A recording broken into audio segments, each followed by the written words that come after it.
Hari ini kita sambung nota baru, nota ke-12, dan kita akan pelajari kaedah yang ke-74.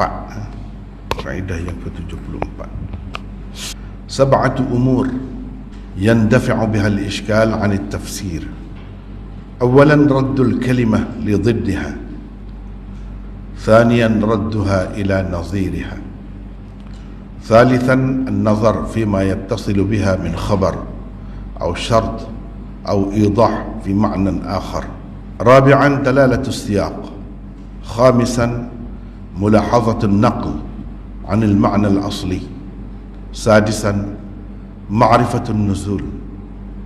سابعا السلامة من التدافع. السلامة من التدافع. 7 perkara boleh menghilangkan kemusykilan dalam tafsir. Pertama, mengembalikan perkataan atau ayat kepada lawannya. Kedua, mengembalikannya kepada seumpamanya. Ketiga, memerhatikan cerita, syarat atau keterangan yang ada kaitan dengannya pada tempat yang sama atau di tempat lain. Keempat, petunjuk daripada siyak dan sibaknya. Kelima, memerhatikan kemungkinan perpindahan daripada makna asal. Yang keenam, mengetahui sebab turunnya. Ni sepatutnya memerhatikan proses perpindahan, memerhatikan kemungkinan perpindahan. Gini memerhatikan proses perpindahan makna sesuatu perkataan daripada makna asalnya, begitu. Kena baiki, sebab di bawah tu baiki, sini tak baiki. Yang keenam, mengetahui sebab turunnya. Yang ketujuh, selamat daripada pertentangan di antara satu ayat dengan ayat yang lain. Inilah antara langkah-langkah yang diambil oleh seseorang ahli tafsir apabila nampak ada kemusykilan di dalam ayat-ayat Al-Quran yang tertentu. Mungkin dia akan mengambil langkah yang pertama, mungkin dia akan mengambil langkah kedua, mungkin langkah ketujuh, dan macam-macam lagi sesuai dengan keadaan lah. Dengan dia mengambil langkah-langkah ini boleh selesai, boleh hilang kemusykilan ataupun mungkin kekeliruan yang mungkin timbul kalau dia tidak pilih salah satu daripada langkah ini. Dia kena perhati sikit, sebab ada tempat-tempat tu agak rumit, agak rumit. Ni semua yang hadir ni, perempuan ni kelas berapa? Yang di sini lah, semua ada. Hari ni, pasal hari ni cuti, hari ni tak belajar kelas lain je. Sebab nampak ramai. Tak apa, turutlah. Cuma kalau tak faham tu, duduk diam dulu atau tanyalah yang dah tinggi tu sikit. Begitu juga peserta kita sebelah lelaki ni pun sama. Ada yang ada asas latar belakang dia, ada yang tidak ada. Sebab ini banyak berkaitan dengan bahasa, jadi kalau yang tak ada asas bahasa tu agak rumit sikit lah nak faham. Tapi saya akan cubalah jelaskan dengan cara yang paling mudah lah kira-kiranya. Apa yang saya buat ni saya kira paling mudah lah. Keterangan kemusykilan yang timbul ketika mentafsirkan mana-mana ayat Al-Quran boleh dihilangkan dengan mengambil beberapa langkah. Antaranya ialah dengan satu, kena tengoklah, pilih mana yang sesuai. Di sini kita kena pakai langkah mana. Yang pertama, mengembalikan perkataan atau ayat kepada lawannya. Perkataan itu maksudnya perkataan dalam Quran lah, atau ayat maksudnya ayat dalam Quran lah. Kita dapati dalam satu bentuk, misalnya bentuk nafi, mana ayat manfi. Ayat manfi. Jadi untuk nak faham tu kita kena balik dia. Jadi ayat musbat. Satu. Yang kedua, mungkin yang kita temui itu ayat musbat. Untuk kita nak faham ayat musbat ini, ada kalanya kita kena balik dia, tukar dia dengan ayat nafi. Itu agak rumit sikit. Ayat nafi, baru nampak maksud dia. Dan ini masih lagi ada dalam penggunaan bahasa Arab yang fasih. Bukan kata guna bahasa macam tu jadi pelik, ganjil. Tidak. Masih lagi mengikut standard, bahasa standard masih. Baik, caranya ialah dengan mengembalikan perintah, jadi amar, kepada larangan, nahi, atau sebaliknya daripada larangan, yakni nahi, kepada amar, yakni perintah. Apabila anda berkata la tuti' hadha atau hadha, kita bahas bahasa dulu, lepas tu baru kita pergi kepada Quran. Jangan engkau taat dan turut orang ini atau orang ini, dua orang. Jangan turut orang ni atau orang ni. Jangan turut dia ni, jangan turut dia ni. Jangan turut dia ni atau dia ni. Maka maknanya ialah la tuti' wahidam minhuma, iaitu jangan engkau taat atau turut seorang pun daripada mereka berdua. Itu maksudnya. Bila kita kata jangan engkau turut, jangan engkau taat kepada dia ni atau dia ni, apa maksudnya? Maksudnya jangan engkau taat dan tu kedua-duanya. Gitu. Makna ini diketahui dengan mengembalikan larangan itu kepada lawannya, iaitu perintah, amar, dengan berkata, ini kalau lawan la tuti' hadha au hadha, lawan dia apa? Ati' hadha au hadha.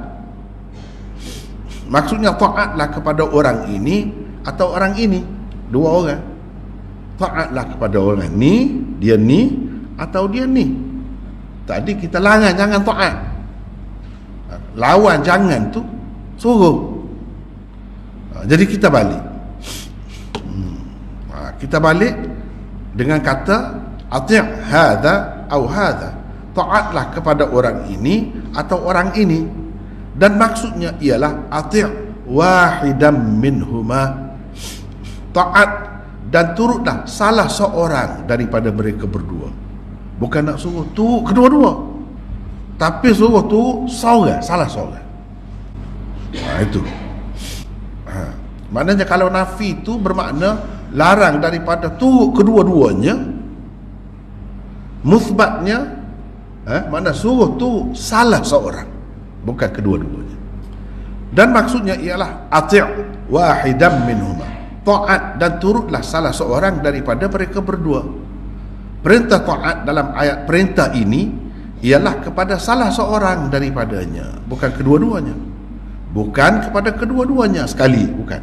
Sebagaimana larang tadi, larang daripada kedua-duanya. Berbeza dengan ayat larangan yang merupakan lawannya, kerana yang dilarang ialah taat kepada kedua-duanya, bukan bulan pula, bukan kepada salah seorang daripadanya. Jadi bila kata larang tadi, larang taat kepada kedua-duanya, bukan larang taat kepada salah seorang. Tidak, larang taat atau turut kepada kedua-duanya. Begitu. Mana kena tengok lawan dia. Kalau nafi, larang, lawan dia suruh. Begitu. Jadi suruh tu, bila kita guna ayat suruh, dia jadi salah seorang, suruh ikut tu. Itu makna kalau ada au begini, jadi point dia ni je, point dia. Jadi kalau ada au ni, cuba tengok sini, saya gelap kan. Ni au. Kalau ada au dalam ayat larang, kena berhati-hati. Ni ayat suruh pula, lawannya suruh. Lawan larang, lawannya suruh. Ni suruh ni pun ada juga au. Nak ceritanya dia memberi makna macam mana kalau macam ni? Contohnya di dalam Al-Quran ialah ni contoh. Kaedah ni, langkah ni. Baca situ Umar.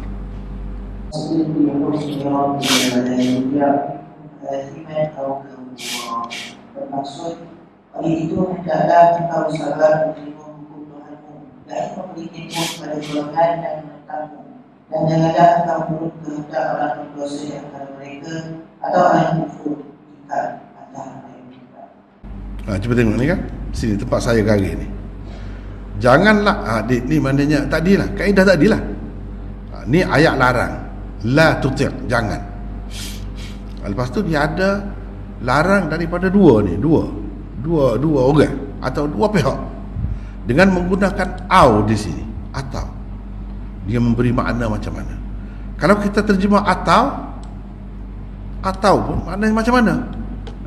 Jangan engkau menurut kehendak orang yang berdosa di antara mereka atau yang kufur ingkar. Ini kita ambil makna asal dia, atau jika kita ambil makna itu, dia memberi keputusan apa?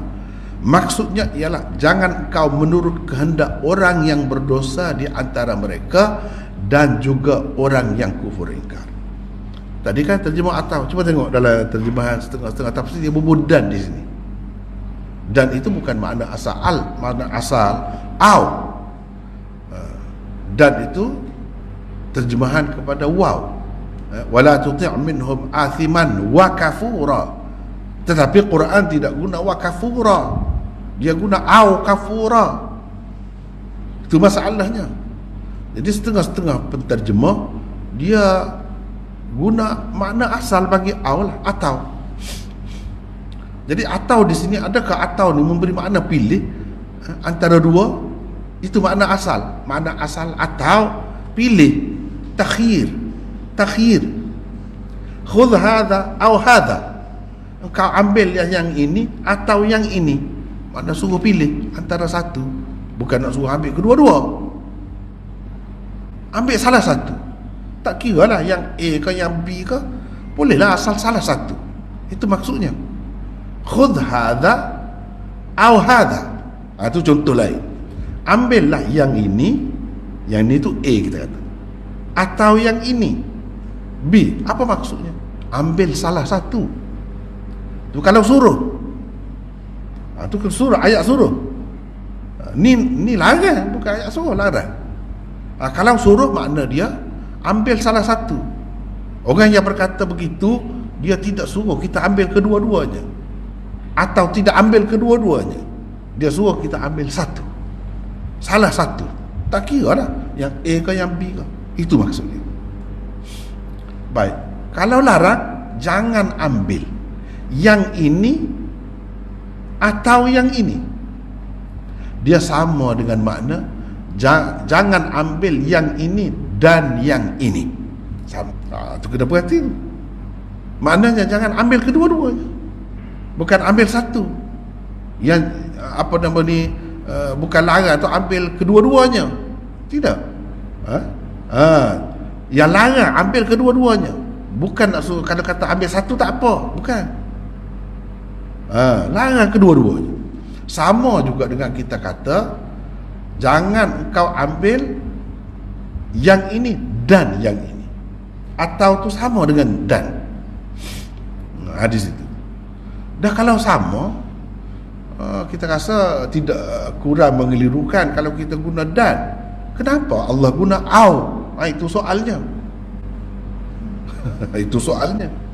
Sedangkan au tu maknanya, asal makna dia atau. Setengah-setengah ahli tafsir, penterjemah, dia kata au ada juga dengan makna waw. Inilah salah satu tempatnya. Jadi jangan engkau taat, jangan engkau menurut kehendak orang yang berdosa di antara mereka dan orang yang kufur ingkar. Jangan engkau tunggu kedua-dua tu. Dan kalau kata dan kan senang, tapi masalahnya satu puak lagi, satu golongan lagi kata dah, Jangan kau kata dan begitu. Au ni di sini au ni. Kalau kata dan yang memberi makna apa pula? Kemungkinan memberi makna lain pula. Cuba perhati. Maksudnya ialah jangan kau menurut kehendak orang yang berdosa di antara mereka dan juga orang yang ingkar. Kedua-duanya sekali. Jangan engkau taat kepada kedua-duanya sekali. Itu maksudnya. Perkataan au di dalam ayat ini dipakai dengan arti waw dan.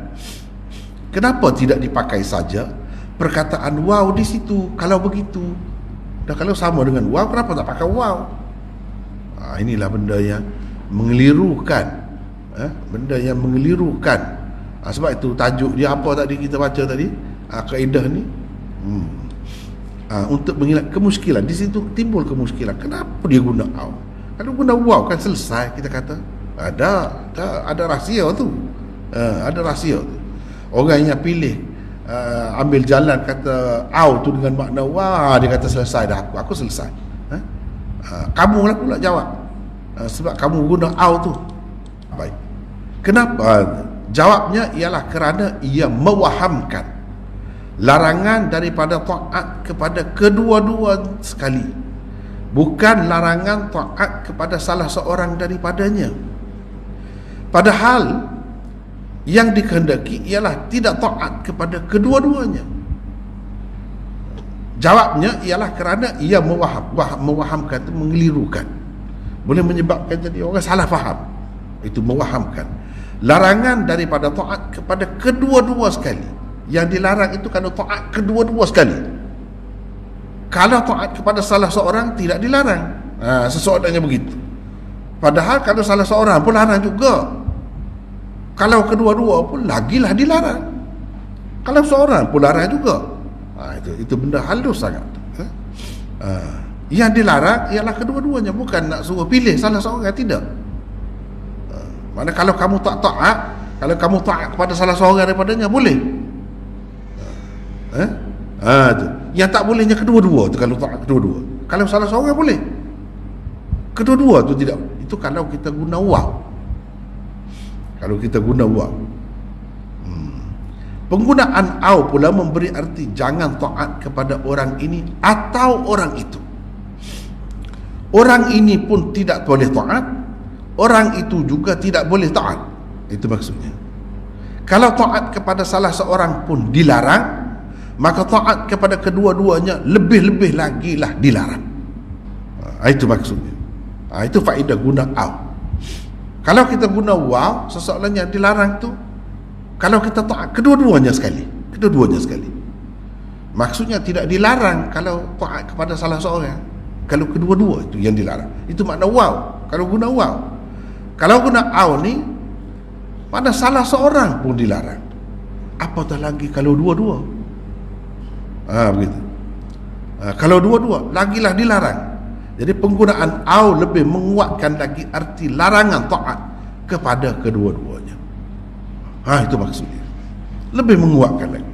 Jika kita kembalikan au atau putarkan larangan yang tersebut di dalam ayat itu kepada lawannya, iaitu suruh atau perintah, maka ia akan jadi begini: ati' minhum athiman au kafura, turutlah kehendak orang yang berdosa di antara mereka atau yang kufur ingkar. Maksudnya ialah turutlah salah seorang daripadanya. Itu maksud salah seorang. Kalau lawan dia salah seorang.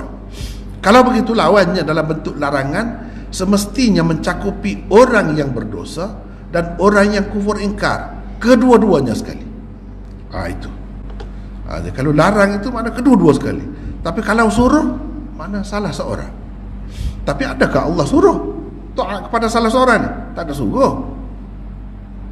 Yang dia adanya larang. Larang tu sama ada kita mengikut orang yang berdosa atau orang kafir, memang dia larang. Kalau ikut salah satu daripada dua tu pun dilarang. Kalau ikut kedua-duanya, lagilah dilarang. Tapi kalau ayat ni kita balik, dia akan jadi salah satu. Maknanya engkau taatlah kepada mereka, di kalangan mereka tu sama ada kepada yang berdosa atau yang kafir. Mana kamu boleh pilih. Begitu. Mana kalau kita balik ayat tu, lawan dia, tengok kepada lawan dia, maka dia akan jadi boleh pilih. Sedangkan di sini tak boleh pilih ni. Tak boleh pilih. Tak boleh pilih. Kedua-duanya pun tak boleh turut, salah satu daripadanya pun tak boleh turut. Itu maksud dia. Jadi itu agak rumit sedikit tu. Maknanya kalau ada, baik, kita nak cubalah setakat yang ada di sini ya. Cuba tengok. Saya nak cuba tengoklah. Kita tengok. Kita buat di sini. Baik, kita ambil dalam Quran ini, Quran Karim ni ada dua terjemahan. Ad-Dahr ayat 24. Al-Insan, Ad-Dahr ataupun Al-Insan. Surah tu nama dua. Cuba kita tengok sini. Ad-Dahr ayat 24. Sebab kita ada kemudahan, kita tengok ayat 24. Lepas tu kita tengok sini multi translation. Baik, kita tu cuba tengok. Inilah, kalau kita ambil ni terjemahan yang pertama ni, terjemahan Malaysia Abdullah Basmi. Terjemahan yang kedua ni ada di sinilah. Kalau mungkin kita tengok terjemahan lain macam lain pula, tak apa, tengoklah. Ni terjemahan Indonesia. Baik, cuba kita tengok yang Malaysia ni. Dan janganlah engkau menurut kehendak orang yang berdosa di antara mereka, atau itu dia pakai au ni dengan makna asal. Au ni dengan makna asal. Yang Indonesia ni dia tu, dan janganlah kamu ikuti orang yang berdosa, dan bukan atau. Jadi kalau orang tanya, yang mana satu betul? Atau adakah salah satu daripadanya salah? Jawabnya kedua-duanya betul. Tidak salah. Salah satunya pun tidak salah. Cuma kalau mengikut kaedah tadi, kalau kita guna dan ni seperti dia memberi makna mungkin orang salah faham. Orang salah, ni orang yang reti bahasa Arab lah, dia akan salah faham apa? Yang dilarang ini kalau kumpulkan kedua-dua tu, jangan kamu ikuti orang yang berdosa dan orang kafir. Maknanya kalau kita ikut salah seorang tak apa. Yang dilarang tu kalau kedua-dua sekali. Itu makna waw. Sebab waw ni ada makna jamak, ada makna himpun. Ada makna himpun.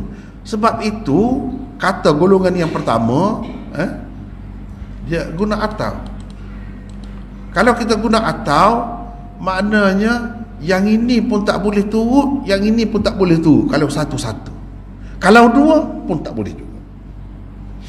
Tapi kalau yang ni dan ini, dia bermakna kalau dua itu yang tentu tak boleh turut, kedua-dua tu sekali. Tapi salah satu kalau turut tak apa. Dia memberi makna begitu. Sedangkan makna itu tidak dikehendaki. Yang dikehendaki sebenarnya larangan daripada turut kedua-dua. Tak kira lah seorang-seorang ke atau dua-dua sekali ke, tak kira. Tapi kalau guna waw, soalannya yang dilarang itu kalau turut sekali. Kalau tidak turut sekali, kalau tidak taat sekali, tak apa. Adakah itu yang dimaksudkan? Takkanlah Allah SWT nak kata kalau turut orang berdosa saja tak apa, ataupun kalau turut orang kafir saja tak apa. Yang tak boleh tu kalau dua-dua sekali tu. Adakah itu maksudnya? Tidak. Maksudnya turut salah satu daripadanya pun tak boleh, tu kedua-duanya sekali pun tak boleh. Itu makna kalau kita guna au. Tapi kalau kita guna waw, ada kemungkinan orang salah faham. Kalau dia tidak salah faham, nasib baiklah. Kalau dia kata, saya faham di sini yang Tuhan larang ialah kalau kumpulkan taat kepada kedua-dua tu dalam satu masa. Kalau tidak kumpul secara berasingan, tak apa. Kamu tahu mana? Kumpul tu sebab dan, kata dia. Dan ni makna sekali, campur dua tu. Dia boleh mewahamkan begitu. Tak mesti orang faham begitu, tapi boleh mengelirukan. Mungkin ada setengah orang tu akan faham begitu. Berbeza dengan au. Kalau guna au ni seorang, yang ni pun A pun tak boleh, satu B pun tak boleh, satu kita taat, atau kedua-duanya sekali pun tak boleh. Jadi lebih kuat itu dari segi larangan itu. Tak mungkin dah kita kata boleh pilih. Boleh kalau nak taat salah satu tak apa, yang tak bolehnya kalau kedua-dua. Itu tak boleh. Tak akan timbul dah begitu. Kepada orang yang betul-betul mengerti bahasa Arab. Jadi Allah SWT guna au di sini lebih kemas lah, lebih kemas, lebih memelihara. Jadi kita tengok dah kesimpulan dua terjemahan ni kan. Maknanya bagi saya guna au ni dia mengambil kira kaedah ni. Kaedah ni apa? Kaedah ni yang pertama ni, raddul kalimah li dhiddiha. Kita kena kembalikan kalimah itu kepada lawannya. Kalau lawannya memberi makna boleh pilih salah satu, maka yang satu lagi tak boleh pilih. Begitu. Tadi ayat itu ayat nafi, lawannya ialah ayat musbat. Mana ayat musbat memberi makna pilih. Kamu taat kepada yang ini atau yang ini, mana boleh pilih. Itu maksudnya. Kalau dalam suruh, lawan dia tak boleh taat kepada yang ini pun tak boleh, yang ini pun tak boleh, secara berasingan ke atau sekali, kedua-dua tak boleh ikut mana-mana pun. Tengok tu halus tu. Halus tu. Itulah maksud raddul kalimah li dhiddiha. Kena perhatilah, kena perhati. Jadi kesimpulannya kita nak cerita kenapa Allah SWT guna au di sini. Kalau kita kata boleh guna waw saja, selesai masalah. Tapi tidak, dia guna au. Kalau betul-betul di sini waw, au ni dengan makna waw, dan waw tu guna waw tu tidak mengelirukan, kenapa Allah tak guna begitu? Orang lain mungkin guna, tapi Allah paling hebatlah penggunaan bahasanya. Dia tak akan guna kalau boleh mengelirukan, boleh jadi salah faham orang. Itu benda point besar. Kena faham lah tu, kena teliti ya.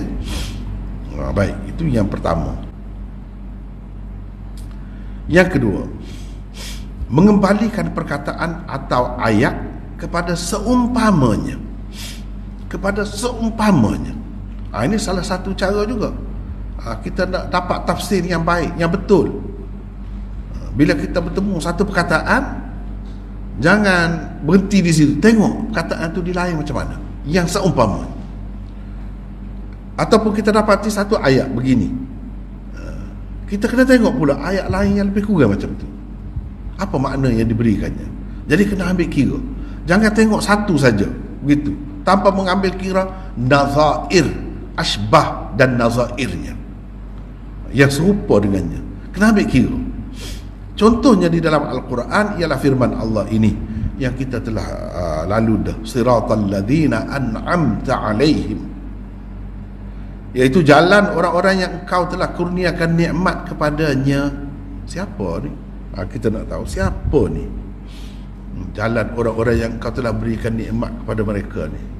Adakah orang-orang yang mewah, orang-orang yang kaya, orang-orang yang senang lena? Itu nikmatnya. Orang-orang yang sihat, jalan orang-orang yang sihat ke ni maksudnya? Mungkin kita akan tertanya-tanya. Jadi kita nak tahu alladzina an'amta alaihim ni siapa, sebab tak jelas. Orang yang sihat dapat nikmat Allah juga. Orang yang kaya dapat nikmat Allah juga. Orang yang bahagia, keluarga dia dapat nikmat juga. Siapa ni sebenarnya? Jadi kalau nak kira semata-mata dapat nikmat, orang kafir pun boleh dapat nikmat juga. Begitu berapa ramai orang kafir yang senang lena, yang kaya, sihat, nikmatlah tu. Siapa? Kena cari yang seumpamanya. Ia boleh menyelesaikan masalah kita. Ini panduan ni. Panduan kepada pentafsir, penterjemah. Cuba tengok. Orang yang kau telah kurniakan nikmat kepada mereka, yang tersebut di dalam ayat ini samar, tidak jelas siapa mereka. Apabila dilihat kepada ayat lain yang seumpama dengannya. Seumpama dengannya tu kalau dalam istilah ni, bahasa Arab dia sebut asbah wan nazairnya. Ya, serupa lah, dekat-dekat dengan dia. Dari segi penggunaan perkataan, tapi kita kena reti lah. Dengannya diketahui siapa mereka. Ayat berkenaan ialah, baca Umar.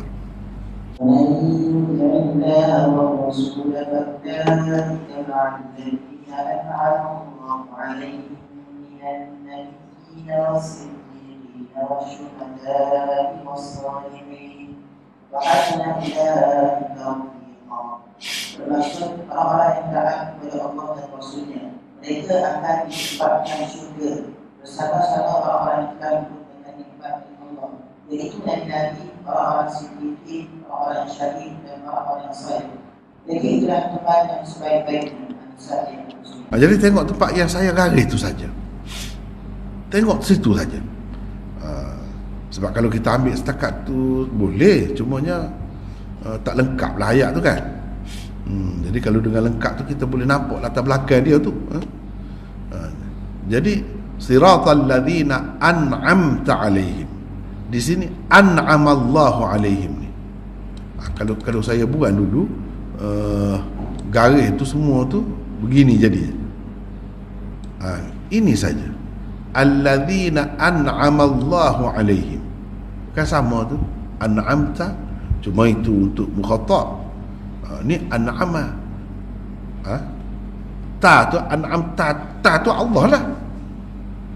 Alaihim, an'amta alaihim. Sini pun alaihim. Sama. Itu maksud.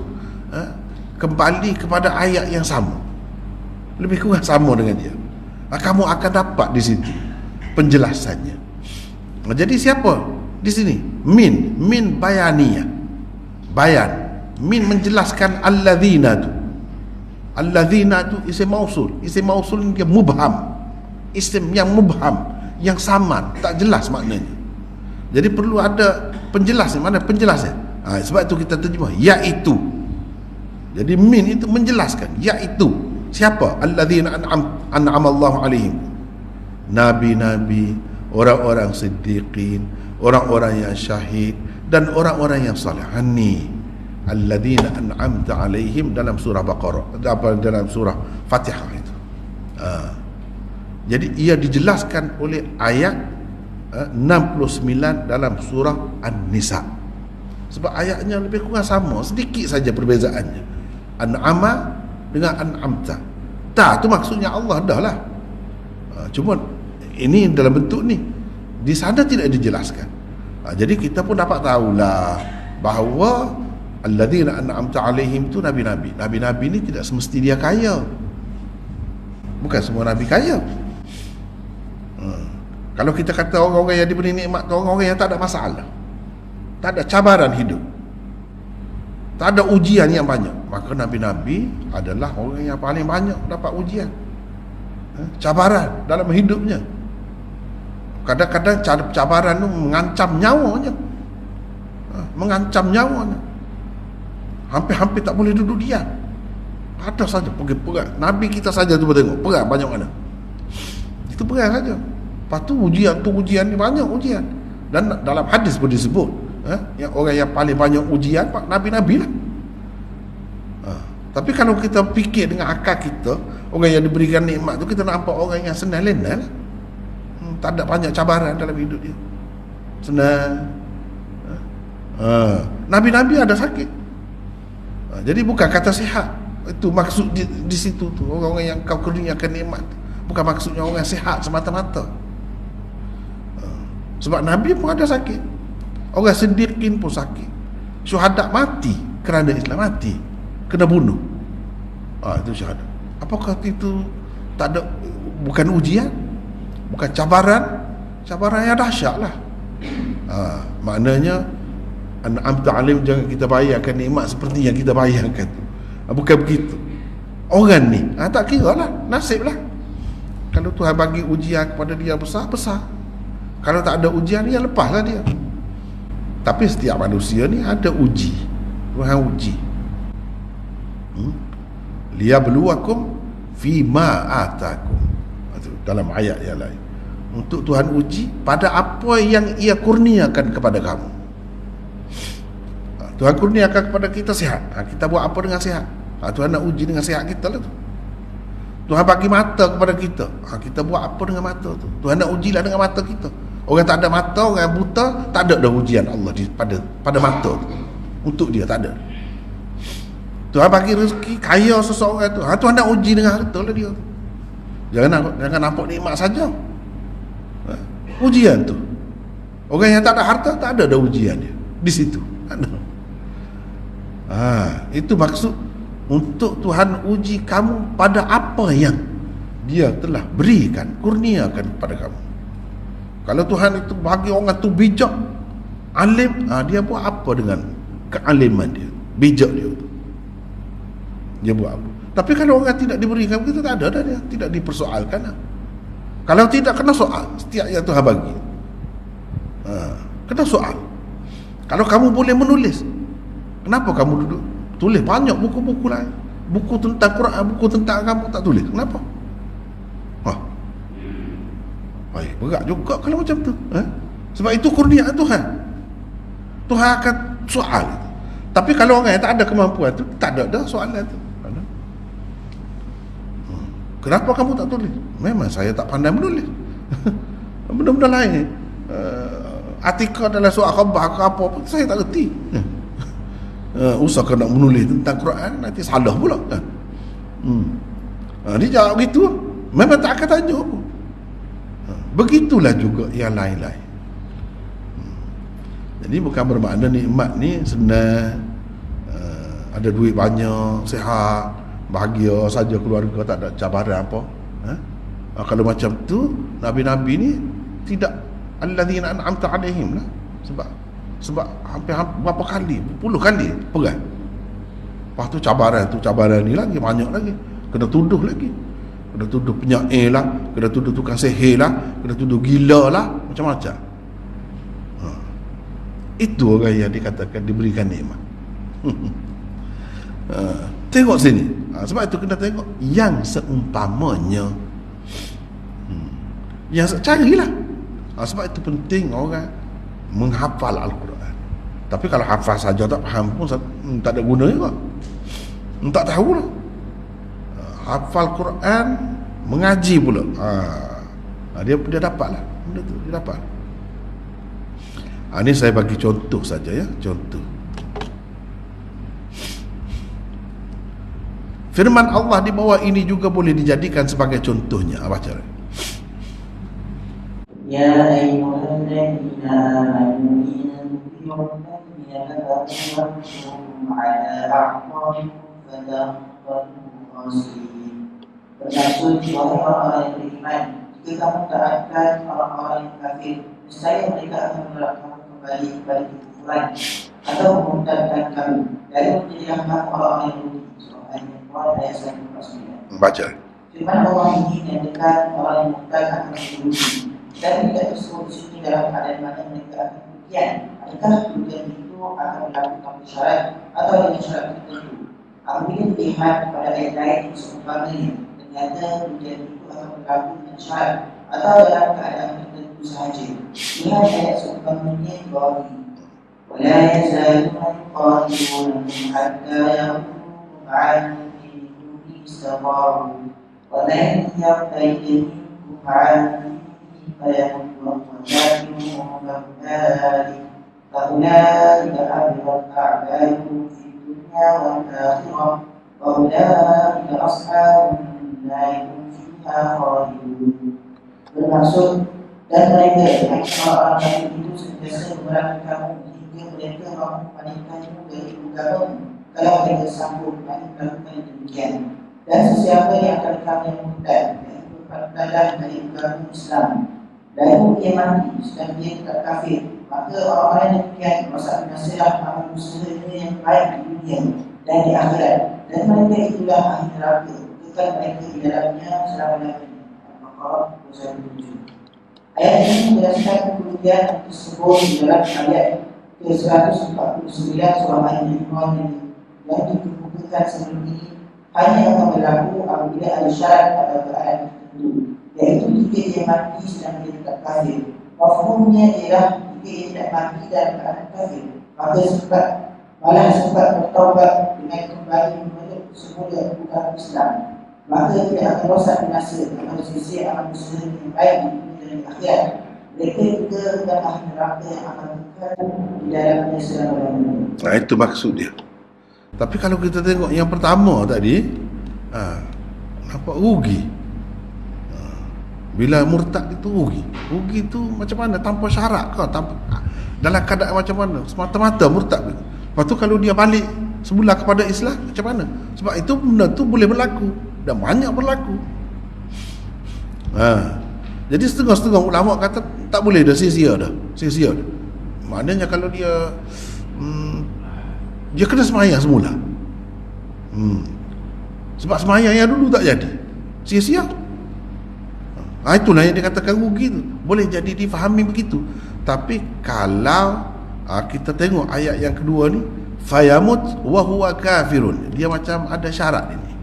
Dengan syarat dia mati. Mana keadaan murtad tu mati dalam keadaan kafir sampai akhir. Barulah rugi. Dan rugi tu dijelaskan di sini. Amalan dia tu sia-sia di dunia dan di akhirat. Bukan sekadar itu, mereka akan jadi ahli neraka, kekal di dalamnya. Jelas di dalam ayat ini. Jadi ayat yang pertama tadi disebut rugi. Rugi tu sejauh mana, macam mana, bentuk macam mana.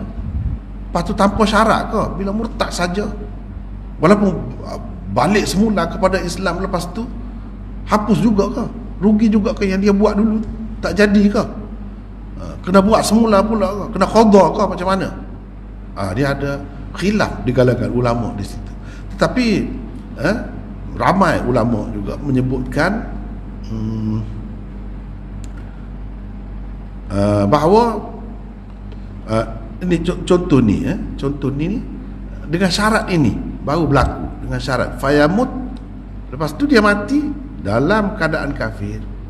Kalau dia tidak mati begitu, dia bertaubat dahulu.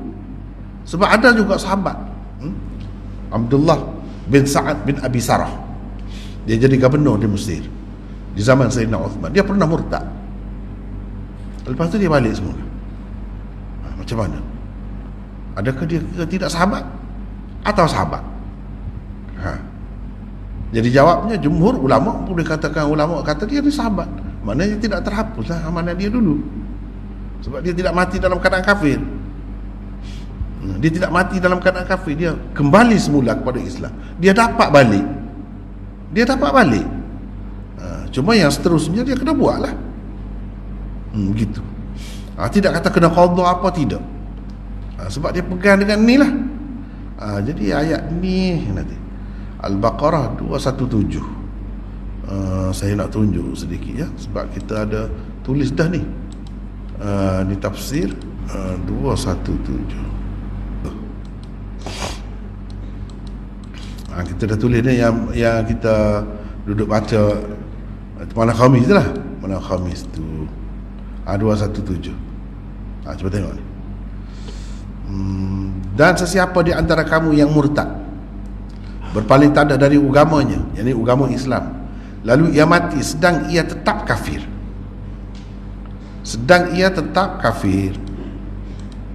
maka orang-orang yang demikian rosak binasalah amalnya, amal usahanya yang baik maksudnya di dunia dan di akhirat. Dan mereka itulah ahli neraka, kekal mereka di dalamnya. 363. Qaid. Lalu ia mati sedang ia tetap kafir. Ini orang panggil qaid. Atau kita nak sebut syarat lah. Syarat pun boleh. Dalam firman Allah ini mengeluarkan orang murtad yang kembali semula kepada Islam. Jika ia kembali semula kepada Islam dengan hati yang ikhlas, maka tiadalah berlaku jawab syaratnya. Sesiapa tadi gini-gini maka begini. Jawab itu tidak akan berlaku. Iaitu maka orang-orang yang demikian rosak binasalah amal usahanya yang baik di dunia dan di akhirat, dan mereka lah ahli neraka, kekal mereka di dalamnya. Itu tidak akan berlaku. Syarat jawab itu tidak akan berlaku. Qaid ini seharusnya dipakai pada ayat-ayat lain yang menyebutkan perkara yang sama secara mutlak. Secara mutlak. Begitu. Di sini saya tak sebut, saya sebut di tempat yang lain. Beberapa ramai ulama yang berpendapat begitu. Yang berpendapat begitu. Jadi alasan merekanya, kalau mereka berpendapat begitu sebab inilah. Sebab dalam ayat ni ada sebut macam dia ada qaid wa man yartadid. Man ini man syartiyah. Bila ada fi'il syarat ini, jawab ini ada, faulaika habitat. Tiba-tiba dia ada di celah ni, fayamut wa huwa kafirun. Ini qaid. Qaid ini mengeluarkan dia daripada hukuman ini, daripada hukuman ini. Dengan sebab itu Sayyidina Uthman boleh melantik dia jadi gubernur di Mesir, walaupun orang pertikai. Pada masa itulah orang sebutlah dia pernah murtad lah. Kenapa sahabat boleh terima? Maknanya bagi sahabat dia tidak pandang itu. Daripada orang ni baik, orang ni memang layak, dan dia telah bertaubat. Dan dalam sejarahnya Abdullah bin Sa'ad bin Abi Sarah ni, ialah itu bukan boleh jadi bukti, ini bukan hujah, tapi itulah yang berlaku dalam sejarah. Dia mati dalam rukuk, dan dia ni salah seorang penulis wahyu semasa Rasulullah SAW. Lepas tu jadi murtad, jadi masalah di situ. Tapi dia masuk Islam sebenarnya bukan semasa Nabi, selepas Nabi masih lagi diterima. Dan orang mengatakan dia sahabat. Kalau sudah terhapus semua, tak kata sahabat dah lah, tak boleh kata sahabat dah, dia jadi tabi'i lah. Dan dia Islam selepas tu, selepas Nabi. Tapi dikatakan dia sebagai sahabat, mana dikira tetap, mana yang dulu tidak terhapus lah tu. Itu maksudnya. Kemudian orang-orang yang berlaku beginilah, adakah dia sembahyang dahulu yang lepas dah dia dah sia-sia, dia kena qadha? Adakah mereka buat begitu? Tidak. Itulah bendanya. Sebab itu benda-benda begini penting kena tengok yang seumpama ayat itu. Sebab mungkin bila kita tengok yang seumpama ayat itu di tempat lain, dia ada banyak perkara lagi yang disebut di situ, menyebabkan jadi jelas kepada kita maksud sebenarnya. Maksud sebenarnya. Jadi dalam ayat yang pertama tadi dia kata rugi. Rugi macam mana? Tak rugi macam mana kalau terhapus amalan ni di dunia dan di akhirat. Kemudian kekal dalam neraka, tak rugi macam mana? Padahal kita mari dalam dunia ni kita boleh dapat syurga. Kalau tak mari dalam dunia tak ada peluang nak dapat syurga. Rugilah tu. Rugi. Sepatutnya dapat syurga, tak dapat syurga, dapat neraka. Rugi. Kekal pula tu. Tetapi fayamut wa huwa kafirun ini menyebabkan jadi cerita lain, jadi macam lain. Dan kalau dalam keadaan ini barulah. Kalau tidak, tidak. Kalau tidak, tidak. Jadi lega lah sikit kan. Saya ni suka ambil yang lega begitu. Sebab Nabi suruh bagi berita basyiru, basyiru wala tunaffiru. Mana orang-orang yang baru masuk Islam kadang-kadang dia pun tak faham. Mungkin dia keluar. Berapa ramai yang macam tu. Kalau kita kira nak kerak-tekak dia tu dah, nak pancung dia tu, habis. Sedangkan dia balik semula Islam. Macam mana? Jadi tidaklah kata, kalau tidak dia kata tak ada harapan, aku sia-sia, penat dah. Tak mahu masuk Islam pula. Jadi gitu. Itu sebab kita kena tengok apa kaedah yang kedua dalam menyelesaikan kemuskilan tafsir Quran, iaitu raddul kalimah ila naziriha, raddul ayah ila naziriha, mengembalikannya, nya tu perkataan ke ayat ke bolehlah, mengembalikan ayat kepada seumpamanya. Kalau kita tengok situ saja, sudah. Jadi kita nampak tak ada jalan, rugilah ke mana-mana. Lepas tu kita tengok pula ayat yang kedua, tanpa kita tengok qaid itu. Qaid itu penting. Qaid itu Itu dipanggil qaid. Bila tengok kepada qaid itu, tak apalah kalau apa ni balik semula. Begitu. Kemudian yang ketiga pula, dia jadi panjang pula, kita kena berhenti setakat tu lah dulu ya. Kena berhenti setakat itu dulu. InsyaAllah kita akan sambung balik besok. Kena perhati pula lah, dia kadang-kadang rumit tempat-tempat tu. Ini yang ketiga, memerhatikan cerita setakat ni dulu. Wallahu a'lam. Assalamualaikum warahmatullahi